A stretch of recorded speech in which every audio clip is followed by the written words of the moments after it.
We're going to discuss today basic rook endings or the elementary rook endings. What should we know about basic rook endings? We should know that there are some positions that before you get to this ending are, in fact, a lot of positions are known, whether it's winning or it's a draw, it's a loss for you. So you have to know these positions before you get there. Now we're going to discuss these positions. What is the simplest rook ending? When one side has king, rook, and a pawn, and the other side has king and the rook. This is the minimal material for the rook ending. Now, there are some positions that are theoretically known and result is kind of easy to predict because it's known already. Now, the positions that do not qualify as theoretically known should be played with the general rules of the ending. Now, we're going to get to this a little later, but first, let's discuss some basic theoretical positions which every chess player and any chess player has to know. And the rules are the same for GMs or for beginners. They all, if you are just past the beginner level, you have to know it. And it's going to stay with you even if you are on your way to world championship. When you become world champion, you still apply to these rules. Now, let's get to those positions. White has king, rook, and a pawn. Black has king and a rook. Now, before I start showing the elementary positions, let me tell you this, that you have to be prepared to play this position for either side. And let's get white, who has an extra pawn. Let's get this pawn on a 6th rank. This is maybe the most common position you can get. Now here white has the pawn on g6, king on h6, rook on a7, black king g8 and rook c8, and white's move. Actually, it does not really matter in this position whose move it is. It's not that important. Now, the rule is this. We can have pawn on a 6th rank and the king right next to it. And should we think about it after we get it, whether it's a win or no? No. This is wrong way to approach. We should know what the result is. So before we get there, we should know, is it good for us to get there or not? If you have an advantage, for example, you don't want to get this position because this is a draw position, drawish. And here are 8 different verticals.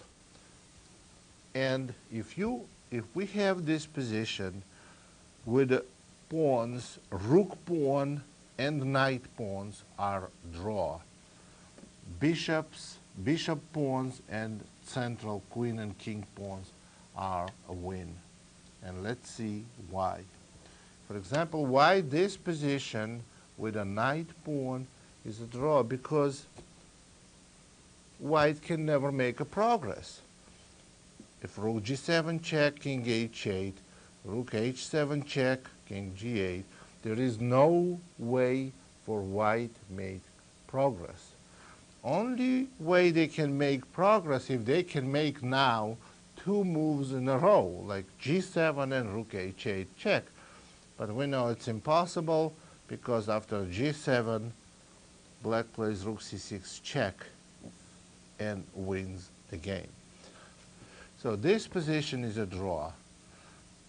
It's easier draw if white has rook pawn, because black simply stands back with the rook and goes back and forward with the king.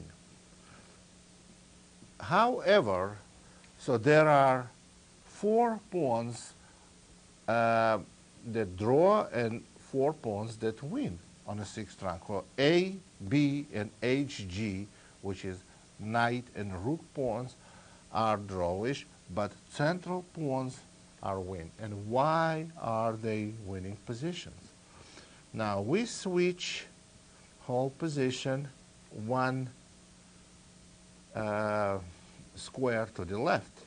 Now we have the F pawn, and this is a win. Now, why are we talking about it? Because you can pick it up from any book, any rook ending book, and you say, hey, you can study it from there also.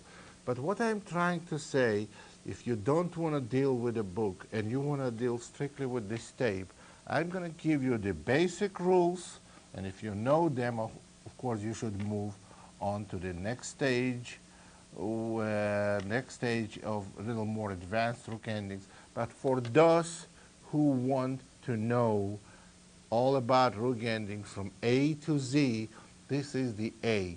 So you have bishop pawn, then you win. So you play rook G7 check, and now after black plays king F8, you play rook H7, and notice if black went king H8, would have been the same rook H7 move. King F8, rook H7. Notice now that when we had the knight pawn on G6, we did not have 1 square to the right, which is now, in this case, is H file. And now we're threatening to mate black, and after black plays king G8, we simply play F7 check, and after rook H8 check, we win the game.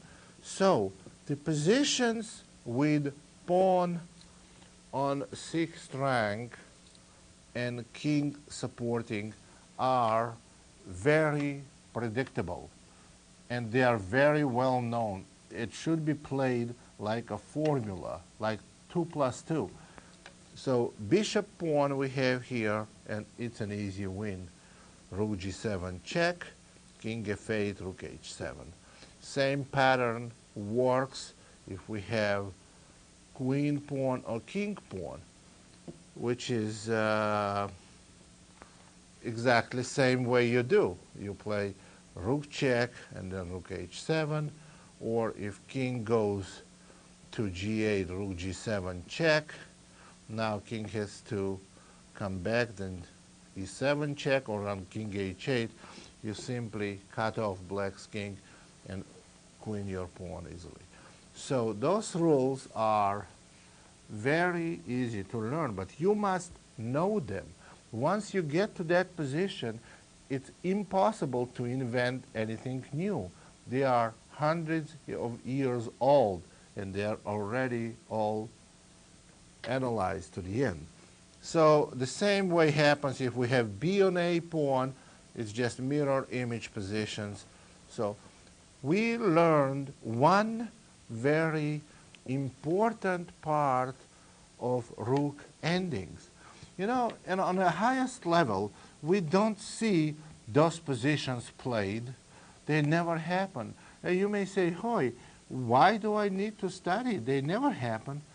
The reason why they never happen, because on a higher level, once this position reached, one side immediately resigns, or they immediately agree to a draw. It depends on what pawn we have, rook pawn or the central pawn. Now, if we, or for example, one side resigns because they see the upcoming position that is theoretically lost, or opponents agree to a draw before even get to the theoretically drawn position, such as knight pawn. So they practically never play this position, because once they get to that position, game ends. But on little, if you are 14, 15, 1600 player, you get to this position and you try to explore it a little more. You don't know what's going to be the result. If you don't know it, it may have very bad impact on your game. Okay, we learned this position. This is the rook and pawn versus rook. But this is the very basic position. Now we can get to position with a little more difficult position. Now we know, let's get this position now. We know this position is an easy draw when white's pawn on g5 and king on h5, because all you have to do, simply go back with the black on a back rank, and white will never make the progress. But here is the test question. What happens if white has f pawn on f5? Now I can tell you that if you go back with the rook to back rank, and then we know from the previous example, then you can play king g6, pawn f6, and we get to the position that is theoretically lost. White wins here.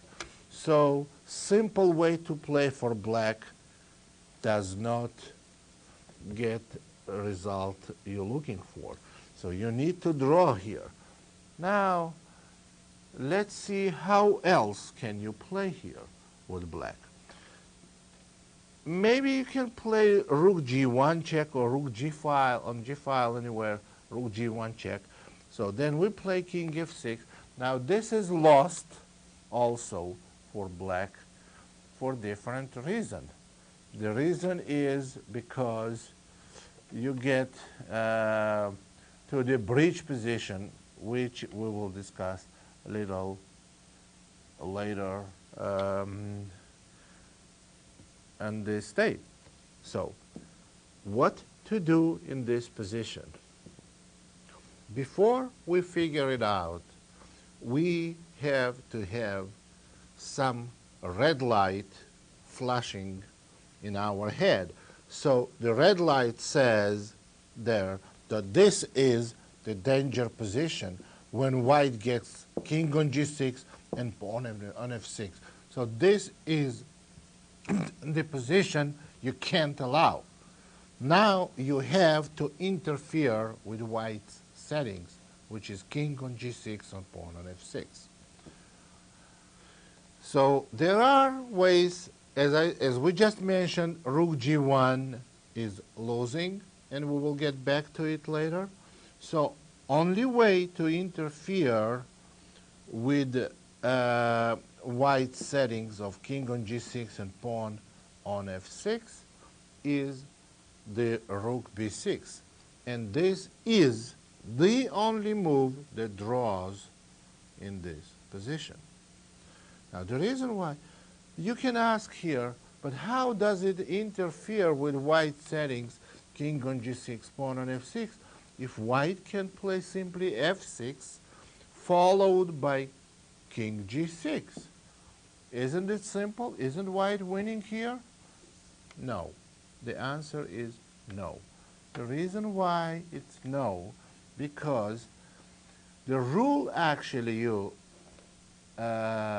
using here, it's not only to interfering with king coming on g6, because king will come on g6 after f6. But the main rule here, do not let white king to hide behind white pawn. If white wants to set king on g6 and pawn on f6, only way they can do it here is to push the pawn first. But if white pushes the pawn first, then they lose their shield. This pawn, f pawn, cannot be used as a shield for white. So in this case, black immediately plays rook b1 back, and now white's king g6 will not work because of rook g1 check, and black checks white from behind, from the back rank, and white will never make progress. Notice the same position if black does not play rook b6 but just makes waiting move like rook c1. Now black loses because white plays king g6, threatening mate, and black, we know, cannot go back with the rook because of the setup that is not good for black. And if they give rook g1 check, that's the shield we were talking about. Now the f pawn is used as a shield, and white wins.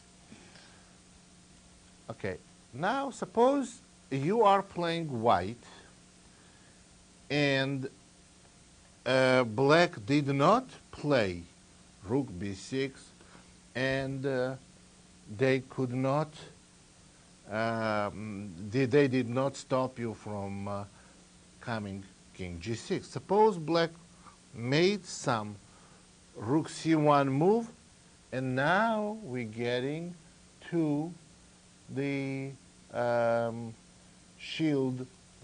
We can use our f pawn as a shield, and we get to the bridge position.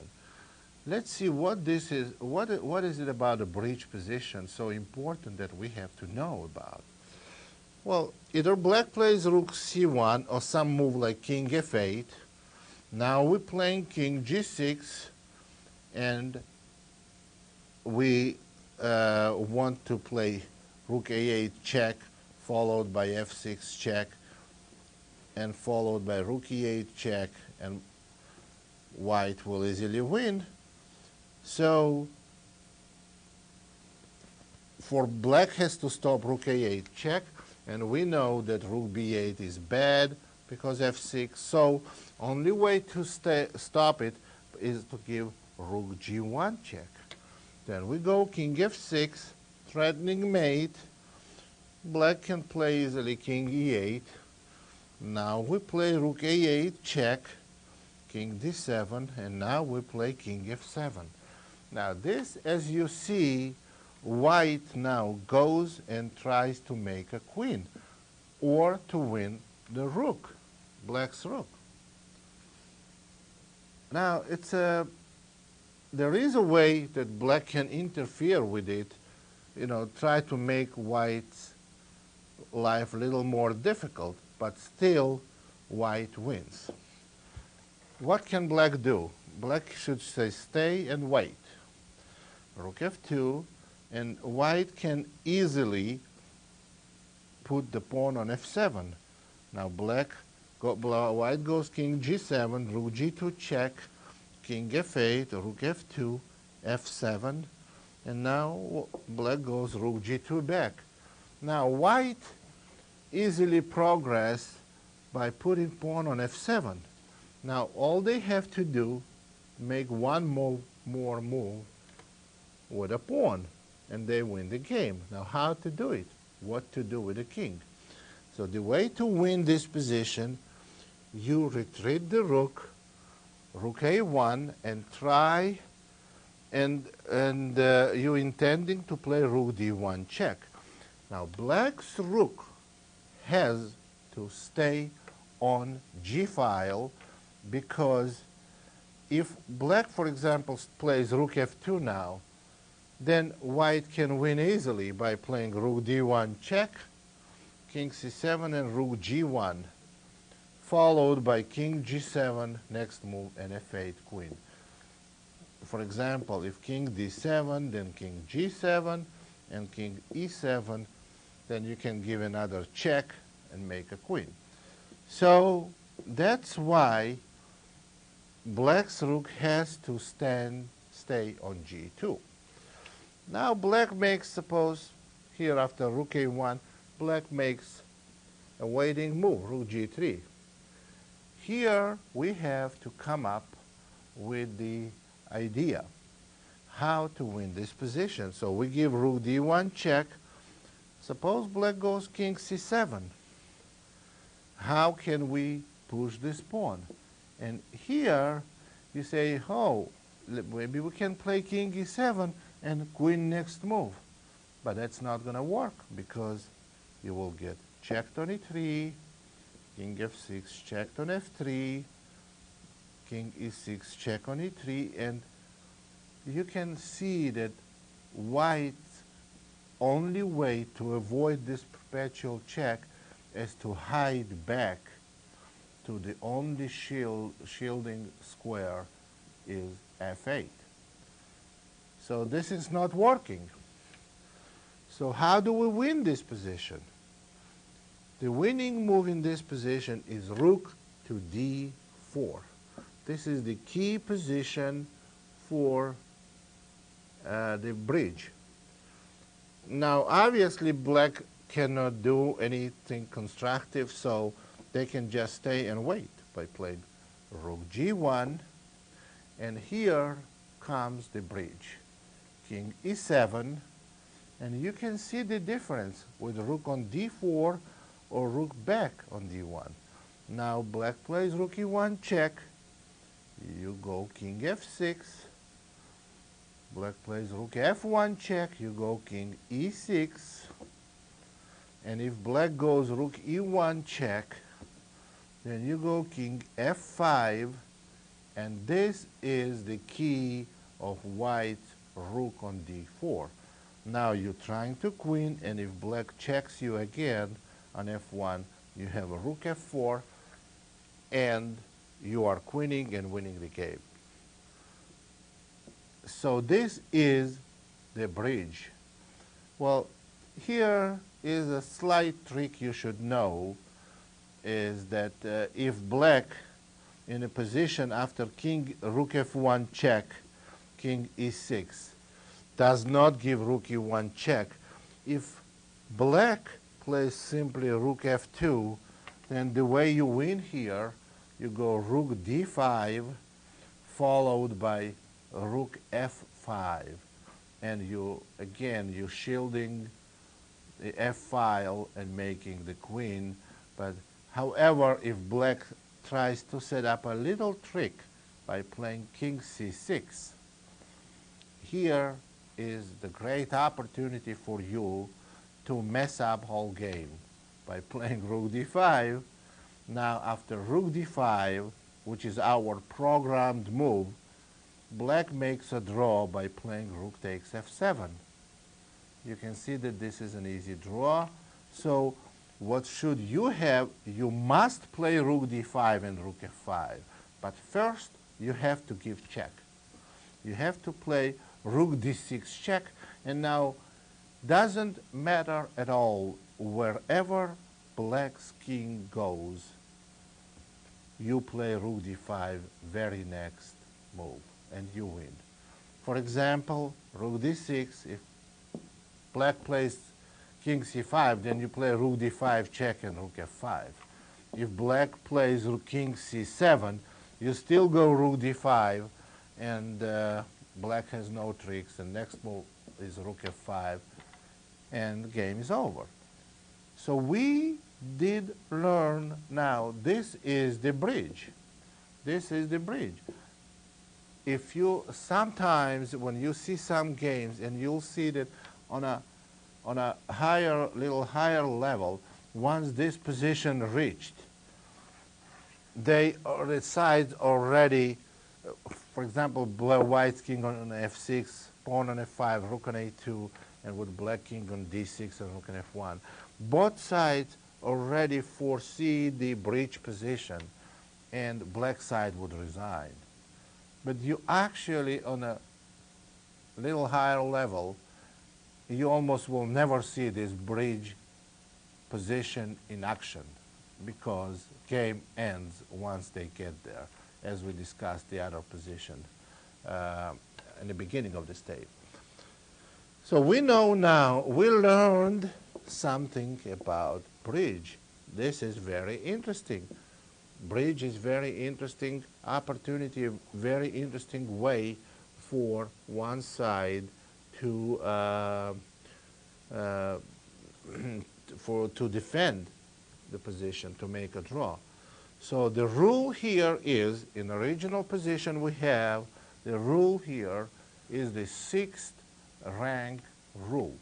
Here you apply this rule, you're playing rook b6, and there is no way white can make progress. So the game is drawn here.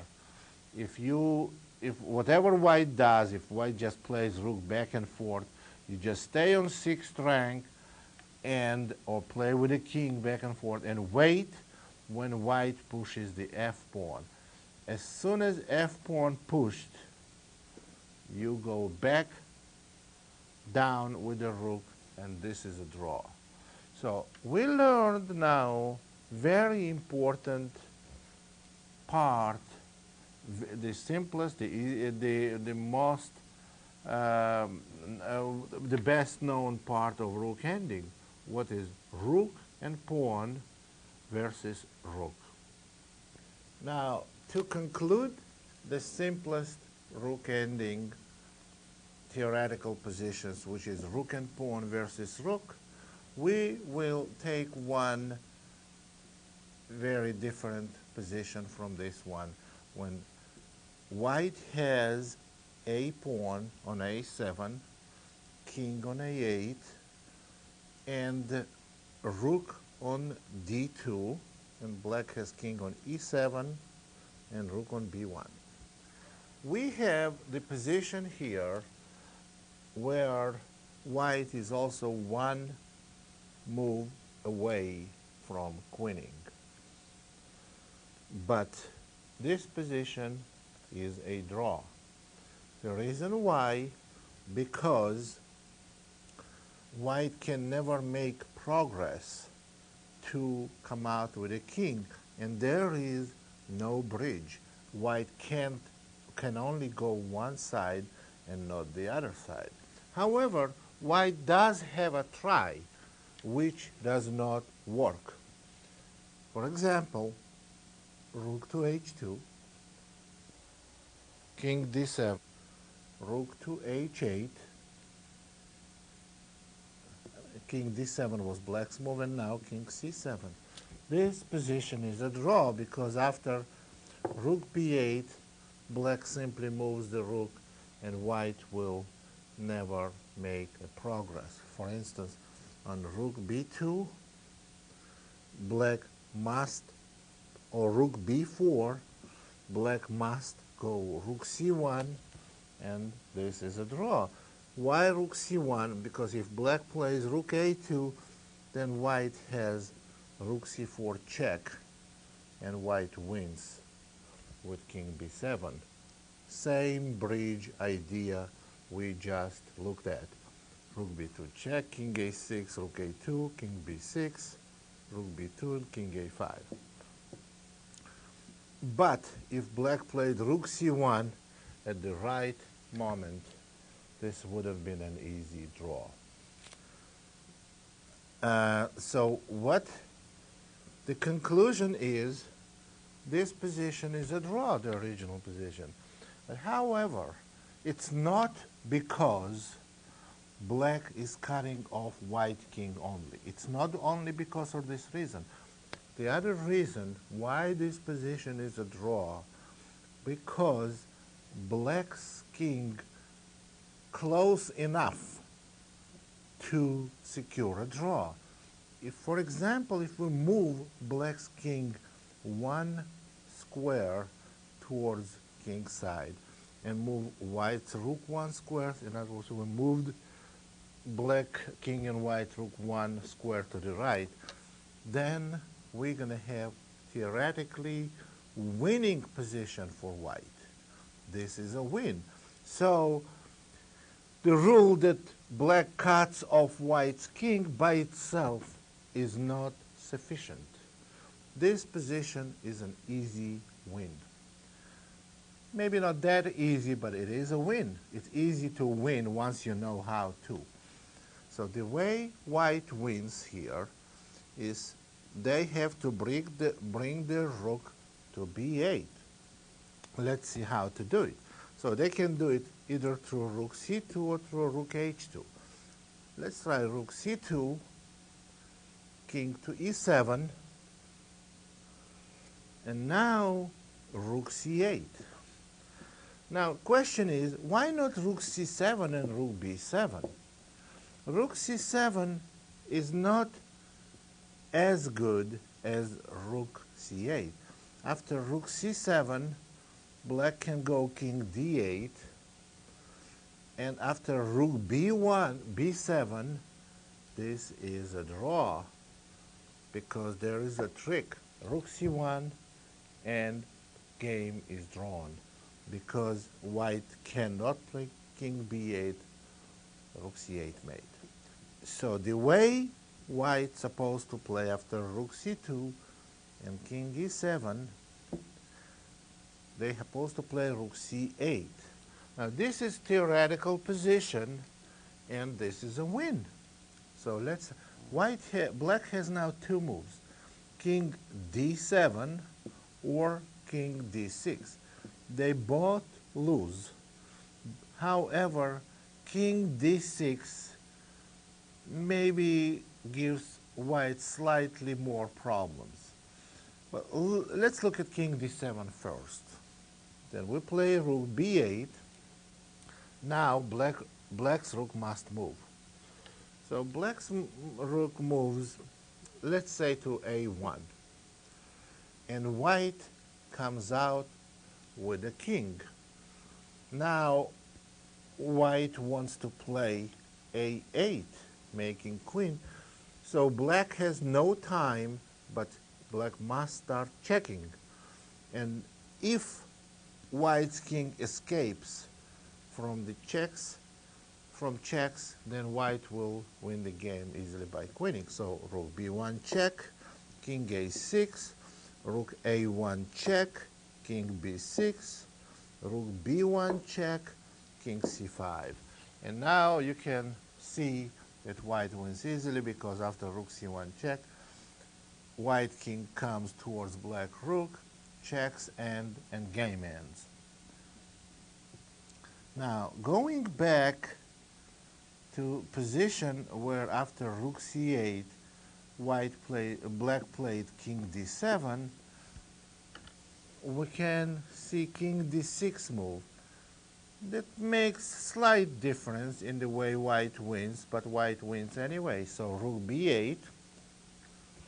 And now, if black plays rook a1, same, king b7, rook b1 check, and now you can see that king a6 does not win, because black gives rook a1 check, king b6, rook b1 check, and white does not have desired square on c5, king c5, the way we escaped in a previous example.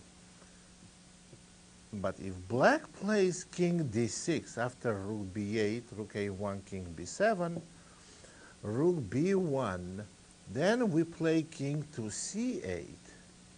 This is the negative side of king d6 move. Now we want to queen. So check is forced. We go king to d8, and now we are ready to queen, and there are no checks. It looks like game is over, so black has one last try to trick white by playing rook g1 or rook h1. Then white simply plays rook b6 check,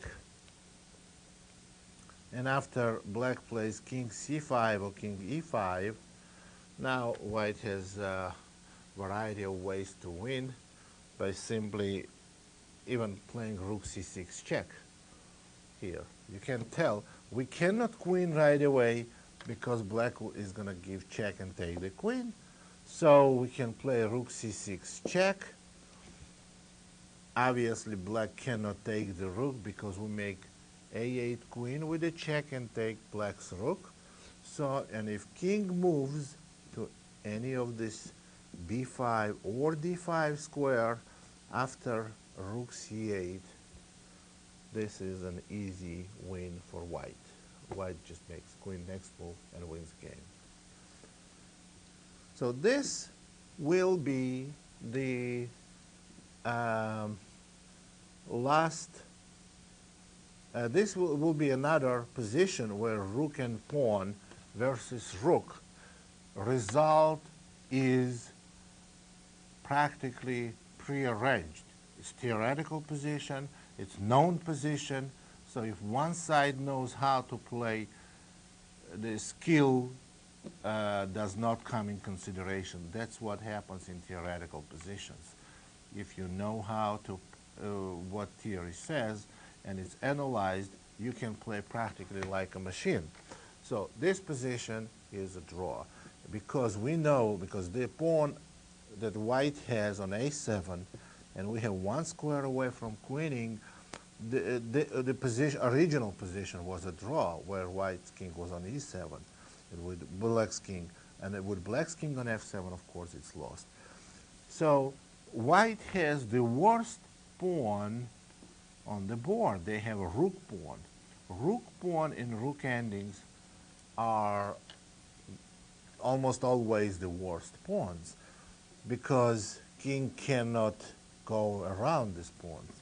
So this position is a draw, and position with king on f7 for black is lost. Now the rule says that you have to be on one of the central files with black's king or closer in order to draw. If you don't, you lose. Now, here is one very interesting position I want to discuss with you. The position here is this. White is king on g2, rook on f3, pawn on g4, and black has king on e7 and rook on a8. Black's move. This is another one of very important theoretical positions. Every theoretical position for a draw, you don't have to make the only moves all the time. You have to realize what's the pattern for a draw, and then at some positions making only moves, follow the pattern. Once you are on the right track, you know what pattern you're following, you can get game to desired result. Now, in this position, black's move, and the problem black is facing in this position, actually if rook is not on a8, let's put the rook on the black's white's king on g3. If black knows here what pattern they are following, they can draw this. The way to draw it is to play rook g8. The possible continuations is also rook f8, but suppose we already got the position where rook is already on g8. Can we tell, in fact we can even start with this position, can we tell that with rook on g8 and white's move, this position is a draw or win or what? Or it's just a playable? No, this position is a draw. And this is very important to learn how. The problem black is facing, normally, g-pawn, we know that it's not a good pawn, it does not win. There's one problem black is facing. Their king is cut off. So their king is cut off, and if black's king is on e6 or e7, let's put king on e6. Push pawn on g6 and on g7 and king on g6. Now, what's black's defense? Black just stands with a rook on g8 and tries to stop the pawn. However, white will have to try to win by playing king h4. And I can tell you that king h4 is not going to have result because we're going to continuously follow attack white's king. Check, check, check, and it's simple draw. Remember, do not play rook g7. Rook has to be all the way back because with rook on g7 you lose king h4, king g5, king h5, and king g6. Now, what the rule that is very important to follow is it has to be 3 horizontals between black's rook and white's pawn. If white somehow manages to play g5 and king g4, black is lost. The reason why black is lost because white plays king h5 and black cannot give perpetual check since there is not enough room for black. After king h5, rook h8, king g6, rook g8, king h6, and rook h8, king g7. So this is a draw. So once black plays rook g8, position is drawn with black king on e6. However, with king on e7, black has another way to draw. Another way to draw is rook to f8. Now, after rook to f8, that's the rule that we've been talking about in the beginning of the tape. Before you get to certain position, theoretically very well known, you have to know what is the outcome of that position. You can't completely analyze it in your head before you get there, but positions are known theoretically, and that's why you have to learn them. You have to know the result. Now, if white takes the rook and black takes the rook back, then this is not part of the rook endings, this is pawn ending, but you have to know that this is a draw. After king f4, black plays king g8, and no matter where white king goes, it's going to be the opposition. But this we're going to discuss in pawn ending chapter. So after rook to g8, position is drawn because white cannot make a progress. And I'm telling you, if white plays here, rook with king on e6, rook f1 waiting move, do not touch your rook. If you play rook g7, you lose. This same rule applies even if black's king was cut off one vertical further. For example, black's king is on d7, on d6, and white's rook is on e1. Now, how can white make progress? White cannot make progress here because black stands with a rook back on g8. And if white plays rook e4 with the idea to push the king and have their pawn protected, then black will simply attack white's rook. And then they may go back, and now white cannot get closer with the king. Rook h8, rook g8, rook h8, and white cannot get closer with the king. You see, you cannot memorize all these moves. I don't think anybody is nearly as good as computers are. Computers may memorize moves, but we have to learn the pattern.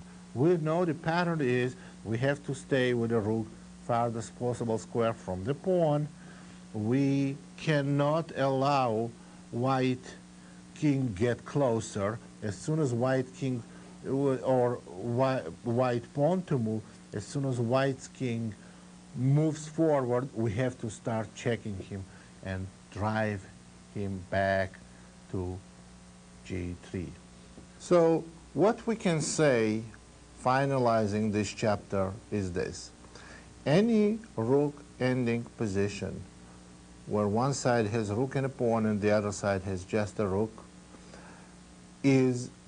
result is very predictable. If one side plays correctly, meaning knowing the right pattern, then it doesn't matter who your opponent is.